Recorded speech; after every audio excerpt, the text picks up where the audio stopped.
ಶೃಂಗೇರಿ ವಿಧಾನಸಭಾ ಕ್ಷೇತ್ರದ ಮರು ಮತ ಎಣಿಕೆ ವಿಚಾರವಾಗಿ ಇದೀಗ ಗೋವಿಂದ ಕಾರಜೋಳ ಕೂಡ ರಿಯಾಕ್ಟ್ ಮಾಡಿದ್ದಾರೆ. ಮತ ಎಣಿಕೆ ಮುಗಿದರೂ ಕೂಡ ರಿಸಲ್ಟ್ ಘೋಷಣೆಗೆ ಸರ್ಕಾರ ಬಿಡ್ತಾ ಇಲ್ಲ ಯಾಕೆ ಅಂತ ಹೇಳಿ ಪ್ರಶ್ನೆ ಮಾಡಿದ್ದಾರೆ.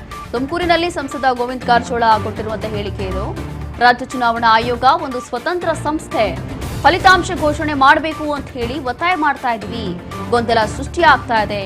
ಗಲಾಟೆ ಮಾಡೋದೇ ಕಾಂಗ್ರೆಸ್ನ ನೀತಿ. ಮುಚ್ಚಿದ ಲಕೋಟೆಯಲ್ಲಿ ಫಲಿತಾಂಶ ಕೊಡಿ ಅಂತ ಹೇಳಿಲ್ಲ ಅಲ್ವಾ? ನ್ಯಾಯಾಲಯಕ್ಕೆ ವರದಿ ಕೊಡಬೇಕು ಅಂತ ಹೇಳಿ ಎಲ್ಲೂ ಹೇಳಿಲ್ಲ.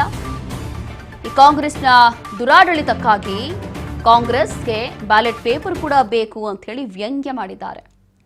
ಗೋವಿಂದ ಕಾರಜೋಳ ಅವರು ಕೊಟ್ಟಿರುವಂತಹ ಹೇಳಿಕೆ. ಶೃಂಗೇರಿ ವಿಧಾನಸಭಾ ಕ್ಷೇತ್ರದಲ್ಲಿ ಮತಗಳ ಮರು ಎಣಿಕೆ ಪ್ರಾರಂಭ ಆಗಿದೆ.